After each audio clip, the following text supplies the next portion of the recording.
This is the most powerful electrical force on Earth. Hotter even than the sun. A killer from above. For generations, a mystery. Now, the latest camera technology reveals its most shocking secrets. Lightning, violence from the skies of our raging planet.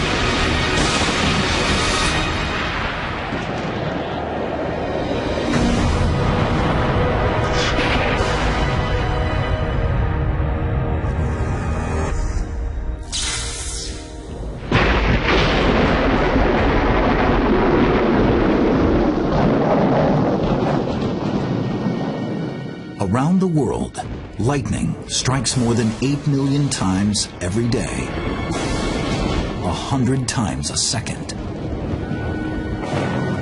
A bolt of lightning superheats the surrounding air, causing it to rapidly expand and explode. The shockwave creates a clap of thunder. Most lightning never touches the ground. It discharges inside thunderclouds. But when it does leave the clouds, it can strike anywhere on Earth, delivering 1 trillion watts of electricity, enough energy to power an entire city.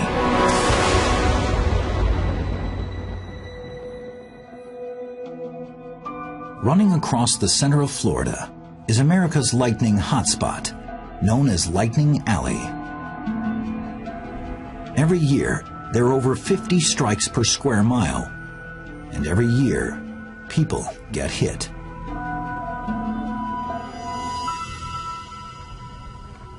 On a September evening in 1999, fisherman Dave Grillmeyer had just cast his line into the lake.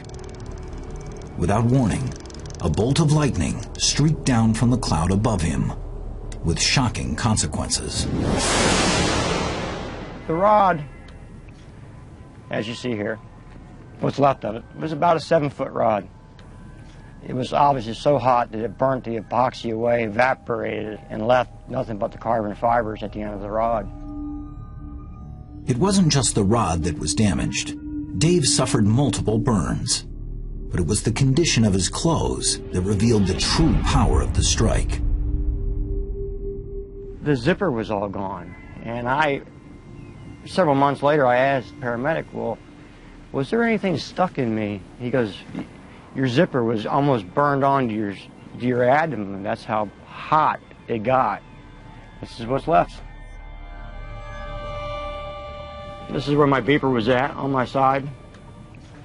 Doesn't look too bad there compared to what the beeper looked like when I got it back. Dave thought his boots were untouched until he saw strange pinholes where the lightning finally left his body.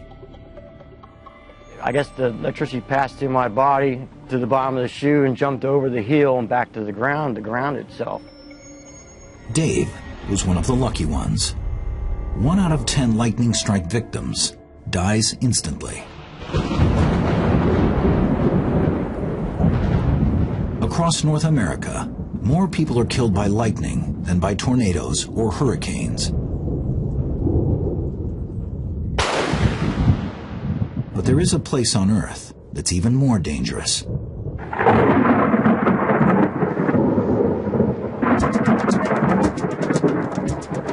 The heart of equatorial Africa. Here, there are more lightning strikes than anywhere else on Earth. Dr. Earl Williams of the Massachusetts Institute of Technology is a world authority on lightning. Using data from NASA satellites, he calculates that lightning strikes the Congo Basin more than twice as many times as Florida. In some places, there are over 300 strikes per square mile every year. But lightning in this part of the world has rarely been studied. Thanks very much. So today, Earl is at the border between Zambia and the Democratic Republic of Congo to witness the lightning for himself. As darkness falls, the thunderstorms begin.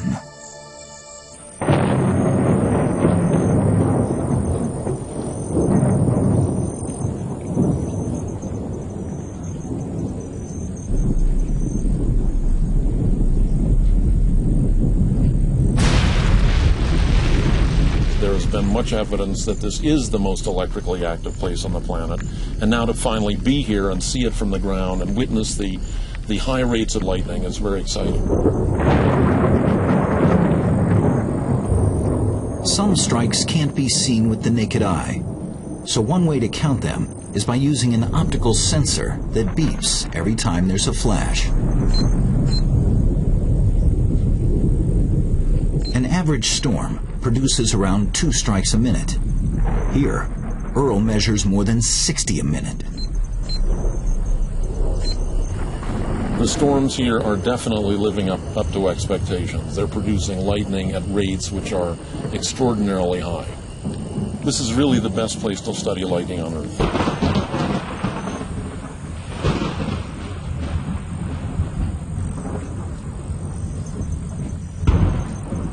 The Congo Basin provides the perfect conditions for large electrical storms. As the Earth is heated by the sun, it produces lots of warm, moist air. Warm air rises. As it gains height, the moisture cools and condenses to form clouds. These clouds grow and merge into larger ones, rising all the time. Some of the water drops become too heavy for the updraft of air to lift and fall as rain.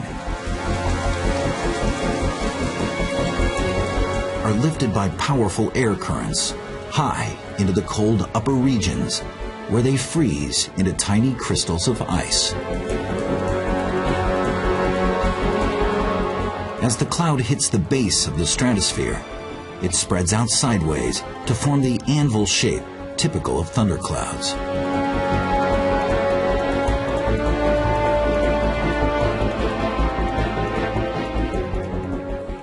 The clouds that make lightning are the largest clouds in the atmosphere. A big active cumulonimbus cloud is about as wide as it is deep, and they generate long anvils which extend horizontally in the prevailing wind aloft. Some ice crystals build in size to form small hailstones. Scientists believe that as these hailstones fall back through the rising ice crystals, millions of tiny collisions occur. These collisions build up an electric charge, which is stored in the cloud like a battery. A cloud is very much like a battery, but a battery with a much higher voltage than your typical flashlight battery. Not 1.5 volts, but 100 million volts. But what scientists don't know is exactly how this electric charge generates lightning. What remains a major meteorological mystery is how it is that ice particle collisions result in the generation of lightning. We're very much in the Middle Ages on that problem. It's extremely difficult to study lightning, since each strike lasts just a fraction of a second. One of the best ways to investigate it is to freeze the action using a camera.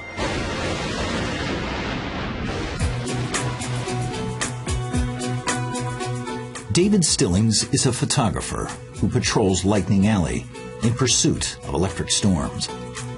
For the last 30 years, he's been obsessed with lightning. I'd put my last few cents in my gas tank if it meant I could go chase a storm. His success rate is less than 1%, but when he does capture lightning, the results are spectacular. Back in 1976, this was the first one. And when it popped out of that cloud right there with that blue sky in there and the purple cloud, oh. And from that point on, lightning was everything I wanted to photograph.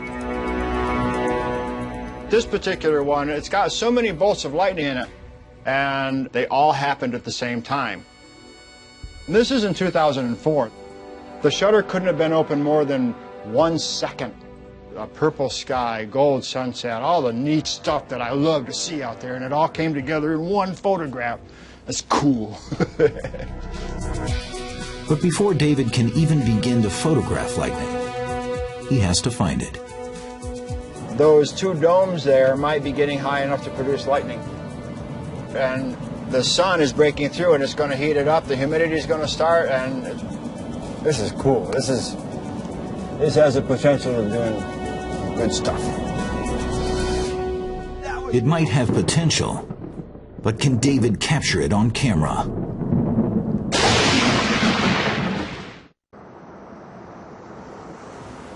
Photographer David Stillings has found a thunderstorm that will produce lightning. Now the challenge is to point his camera in the right direction.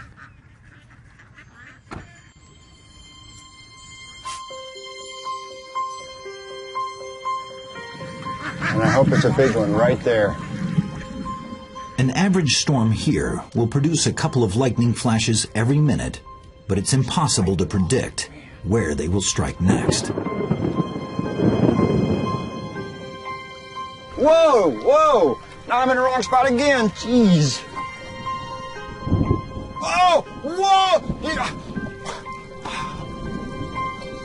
Be later, please. Man, listen to this thunder. Listen to this. Listen to that. There's another one right there out of the... Oh, man. This is a dangerous occupation. Because I gotta... Oh, man. Lightning can strike anything and anyone up to 25 miles away from a cloud.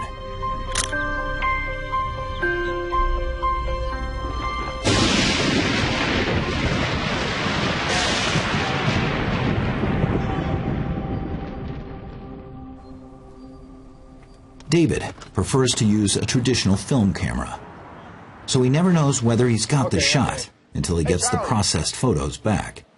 Please tell me there's something on there. Roll after roll after... Oh, look, I got a streak of lightning right there. Occasionally, David's patience pays off, and he manages to capture the elusive phenomenon on film. Oh, look! The channels are... Yay! Oh, man! Oh, man! Is that cool? This is neat, man.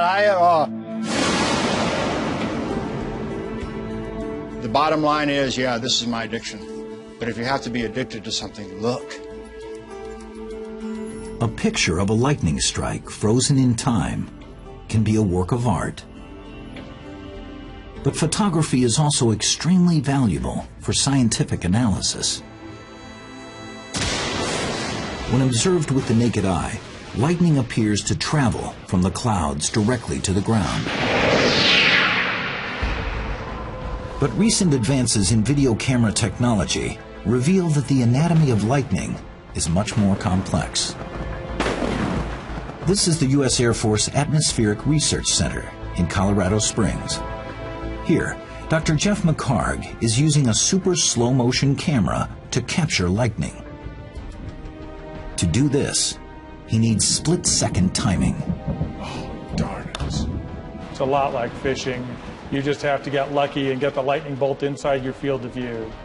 Success is rare, but 2 years ago, McHargue hit the jackpot.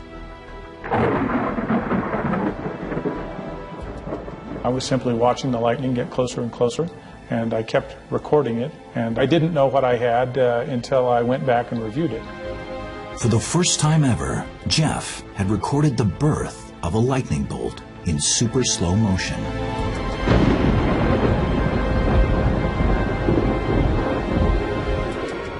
When played back, it shows a flash of light dart out of a cloud and zigzag downward in roughly 50-yard segments. This first stage of lightning is called a stepped leader. You can see the stepped leader coming down here, looking for ground, going back and forth. You can see the tortuous channel it is taking as it divides back and forth. As this stepped leader gets close to the Earth, it has an extraordinary effect on objects on the ground. They respond to the strong electric field by growing positive streamers. These reach up anywhere between 3 and a few hundred feet above the ground, as seen in these rare photographs. Finally, when a stepped leader and a positive streamer meet, the electric charge can drain to Earth, resulting in the blinding flash of light we call lightning. The entire field of view lights up. That's the main part of the lightning strike that your eye will catch.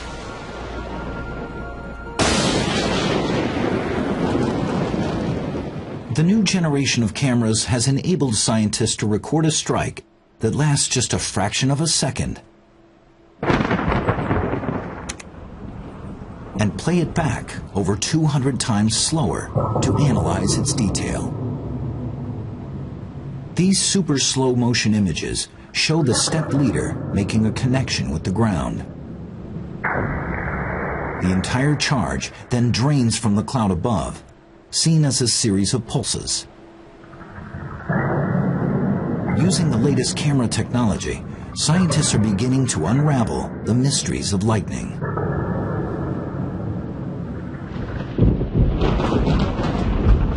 And new research has revealed that hot and humid city environments can cause much more frequent lightning storms.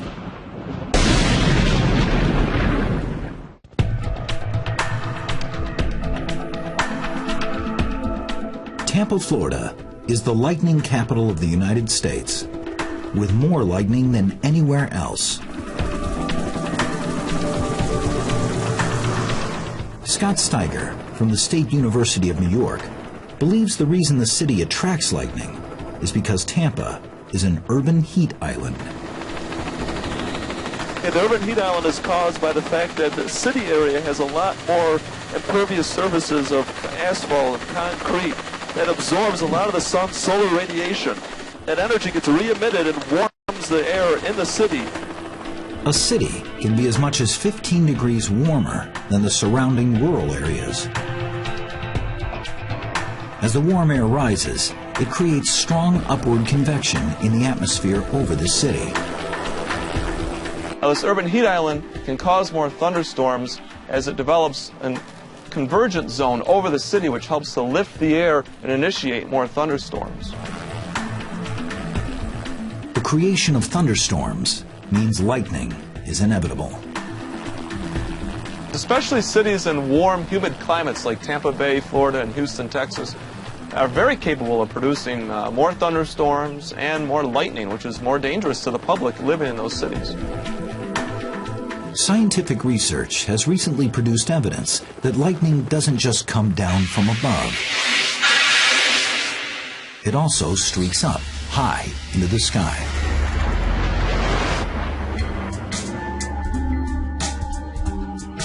Here in Rapid City, scientist Tom Warner has been using high-speed photography to uncover a previously hidden world of lightning.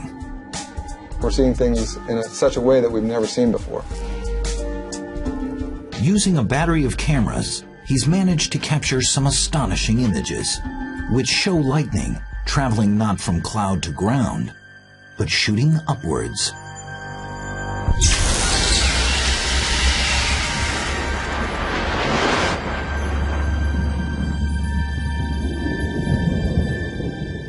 This extraordinary form of lightning has been known about since the 1930s, but these pictures have finally confirmed its existence. This is the first time that mankind has seen upward lightning in such detail as we're seeing right now, and our understanding of physics relating to these upward flashes is increasing immensely. Tom has observed that upward lightning is triggered by a nearby cloud-to-ground lightning strike. In this image, a lightning strike produces a bright flash of light. In under a second, it initiates the formation of upward leaders from two radio masts. Why this happens is still a mystery. But Tom's theory is that the lightning strike causes large amounts of electric charge to build up around the top of a tall structure. and this charge leaps up and connects with the cloud above. You'll see a delay between when the flash takes place and then the leader is shot up from the tower tip and goes upward. The images Tom has filmed over the last few years have astounded the world of lightning science.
This mysterious lightning would never have been seen without state-of-the-art technology. But to see one of the greatest lightning displays on the planet, the only equipment you'll need is your eyes. Here, on Venezuela's Lake Maracaibo, a team of scientists from the University of Zulia are setting out in search of the region's legendary Catatumbo lightning.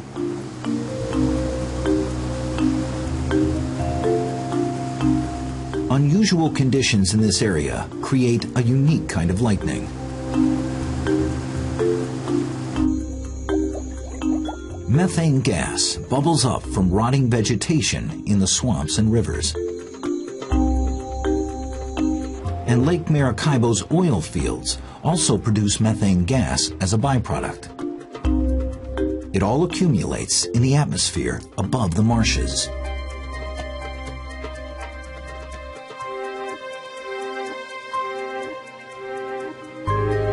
As night falls, the scientists are hoping for an electrical storm so they can study the extraordinary effects of the gas. Methane is lighter than air.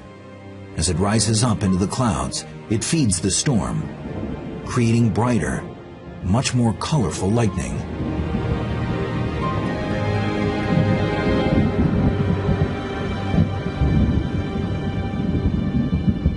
But lead scientist Professor Angel Munoz and his team think there may be more to Catatumbo lightning than meets the eye. In the last 10 years, we found that there are more than double the electrical discharge and flashes. So most probably it's related to global warming, but we still need to do some research about it. Catatumbo lightning leaps from cloud to cloud and is much more powerful than cloud-to-ground lightning. On average, it can be seen on 200 nights of the year for up to 10 hours a night.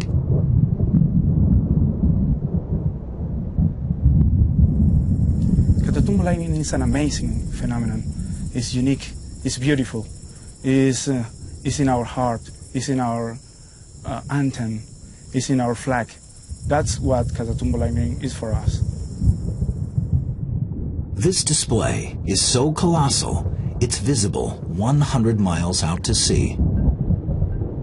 For centuries, sailors used it for navigation. It was known as the Maracaibo Lighthouse.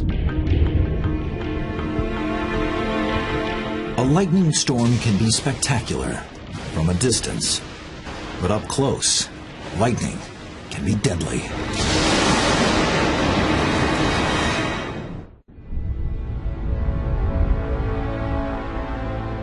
During a thunderstorm, the most dangerous place to be is in a wide open space, including any large expanse of water. And it's true that sheltering under a tree is a bad idea. Lightning can turn tree sap into superheated steam, making the tree explode in a shower of potentially deadly splinters.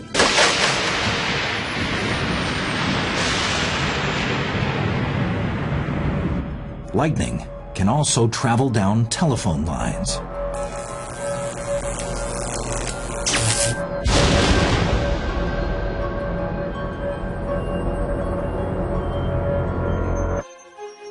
There is a very scary warning sign that you're in danger. If your hair stands up, you've just become a positive streamer. And coming down from that cloud up there is a negative leader, that if you don't do something right now, when they connect, you've just become a bolt of lightning. If this happens to you, the best thing to do is to quickly squat down on the balls of your feet.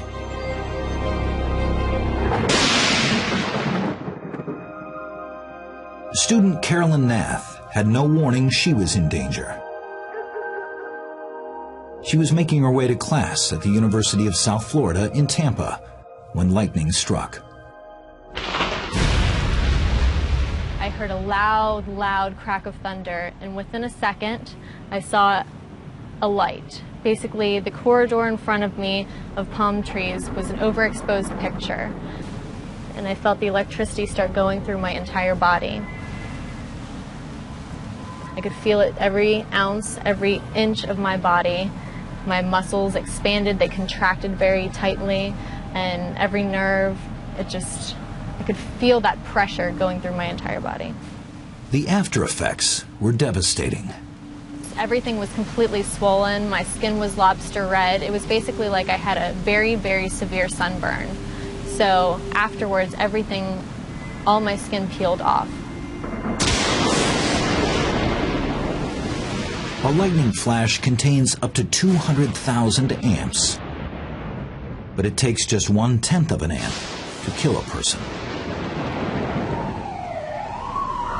So how do victims survive a lightning strike and live to tell about it?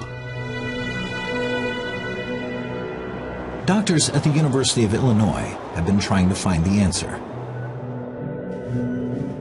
Professor Marianne Cooper is an expert on what happens when lightning strikes. When lightning attaches to a person, the vast majority of the energy goes around the outside of the person rather than through them. Instead of striking vital organs, the charge flows through the moisture on the skin and down to the ground. It can leave behind scars called Lichtenberg marks. As it's going around the outside, it may turn the rainwater or the sweat that the person has on them into steam. Sometimes, the buildup of steam in clothing or shoes can have explosive consequences. Just like you may have heard about people in explosions where they're blown out of their shoes, that's what we can see sometimes with lightning as well, because that sweat or the water expands tremendously so that we actually see more damage to the inside of footwear and sometimes to clothing than we see to the outside of it. A lightning strike can cause cardiac arrest, but this is rare. The vast majority of people survive lightning injury, although they may have permanent problems, including damage to the nervous system. One survivor, Pam Cooper, is still suffering from the damaging power of a strike. I was just a mom sitting on the beach with my book, minding my own business, doing nothing extraordinary. And my life was changed forever by lightning. I don't remember the actual event of being struck. It's through my friends and family that I know secondhand what exactly happened to me. On that fateful day, Destin Beach in Florida was hot and sunny. My family says that they heard a large clap of thunder, lightning, Everyone else was starting to scurry and pick up their belongings because of the lightning strike being so close. I was sitting with my feet in the sand, and the lightning struck the sand and then came up through my feet. Pam was rushed to the hospital with extensive burns. 5 years later, she still suffers from mobility problems and short-term memory loss. Being struck by lightning is very similar to a computer crashing, because on the outside I look fine, but on the inside my circuitry's all messed up. Pam's experience could happen to anyone, so it's vital to know exactly what to do to protect yourself from a lightning strike.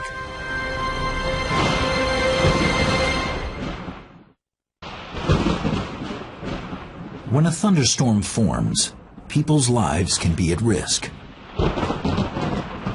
We tell people when thunder roars, go indoors. What we mean is seek a safer shelter.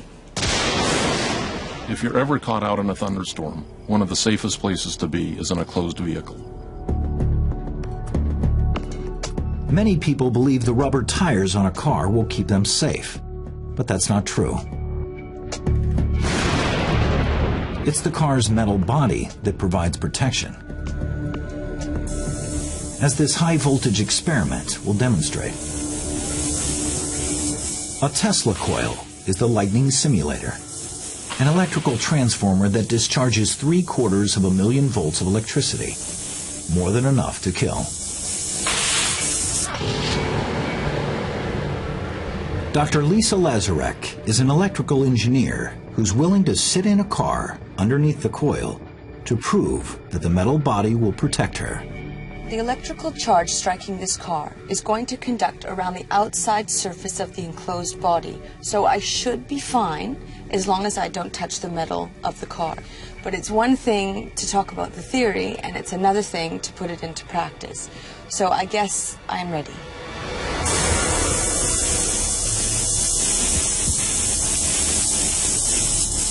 The electrical charge flows around the metal body of the car and discharges harmlessly to the ground. I'm fine. The theory has worked as expected. My feet are slightly tingling, and because I was nervous, my hands are still clamped together. But other than that, I'm fine.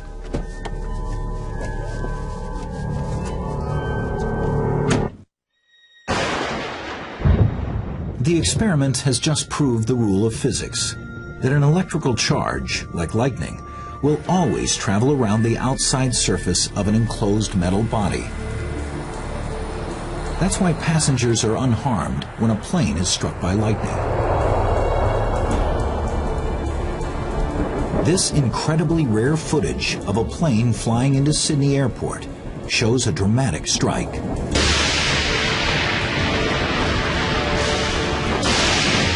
No one on board even knew they'd been hit. And this video captures another, as a plane takes off from an airport in Japan. Once again, the passengers had no idea what happened. On average, every commercial aircraft is hit once a year.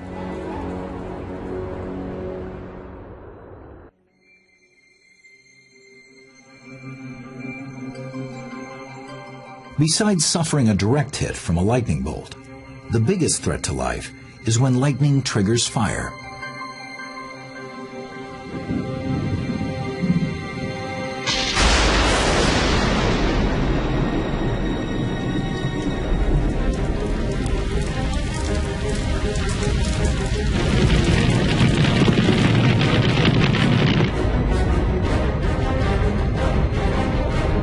During the summer of 2008, an unusually high number of lightning strikes set large areas of California on fire.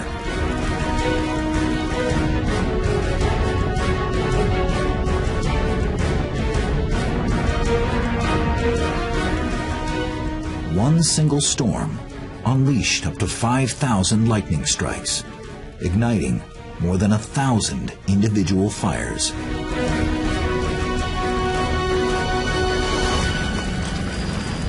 The flames destroyed dozens of homes.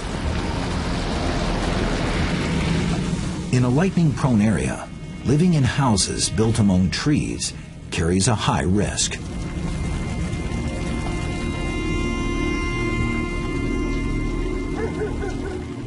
Lightning fires can destroy property and devastate forests, but they can also have a positive effect on the landscape.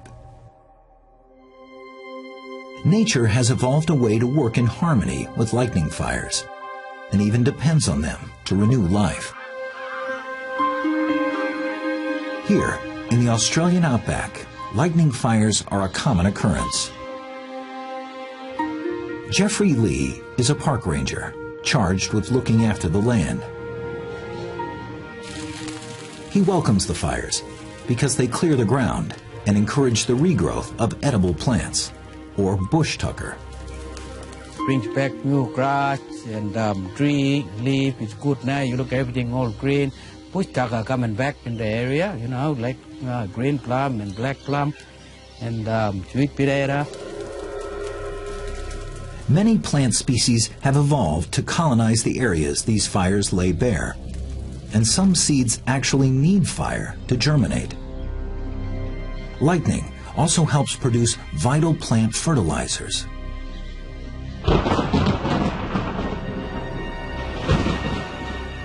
At its peak, the temperature of a lightning bolt hits 50,000 degrees, burning the air. In the heat, nitrogen and oxygen react together to create nitrates. These rain to earth and provide nutrients for plants.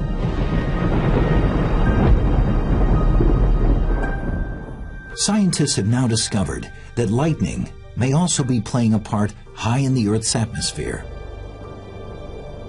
When these bizarre images were taken from above the Earth, they took scientists completely by surprise. They showed huge bursts of light flashing over the top of electric storms. Called sprites, they were first photographed in 1989. Since then, scientific projects around the world have joined the hunt for these elusive phenomena.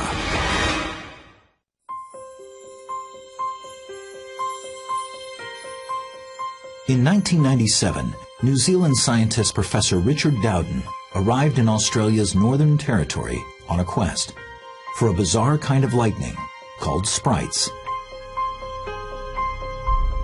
Richard wanted to be one of the first to capture them on camera. He came here with his scientific team to Beatrice Hill, 40 miles east of Darwin, Australia. This region is home to some of the biggest thunderstorms on Earth. But Richard wasn't interested in regular lightning bolts. He was chasing sprites, which appear directly above thunderstorms. Beatrice Hill was a perfect place to spot them because you need a clear view of the top of a thundercloud from a distance of at least 60 miles. Even then, they're hard to see with the naked eye because they're only visible for a few milliseconds. So Richard had a special modification on his standard amateur camera. The big change was this thing in front of it, which is an image intensifier. These are used by the military all over the world. Rather hard to get, the ones which are very sensitive. This one here actually came from Russia, from the Russian military. Richard and his team waited, night after night, taking turns manning the camera. After nearly 2 weeks, they finally had a breakthrough. Well, on the night we got those sprites, it was really a big thrill. But we didn't know what was there until we ran the tapes back out of the camera. The tapes revealed these flickering images of sprites, which are speeding through the atmosphere at more than 1/10 the speed of light.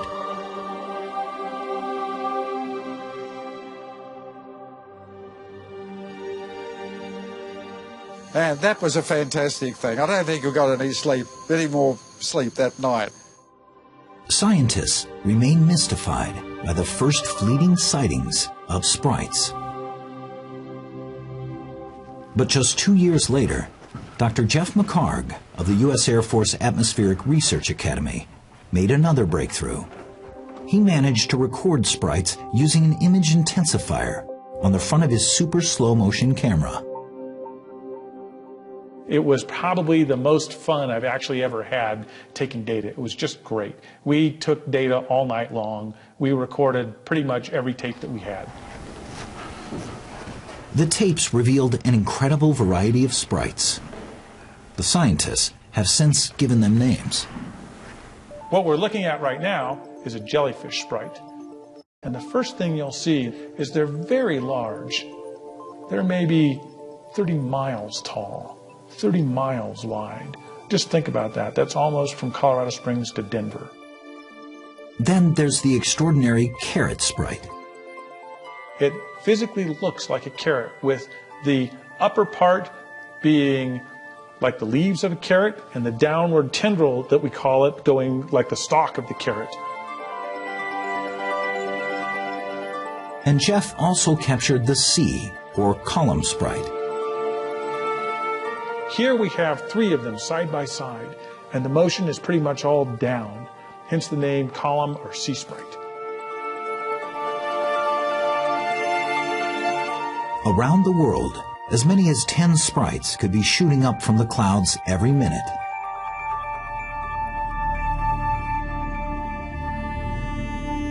Scientists now know that sprites are large-scale electrical discharges that make the air above them glow in a similar way to a fluorescent light bulb. But it will take a lot more research before scientists truly understand these electrical phenomena.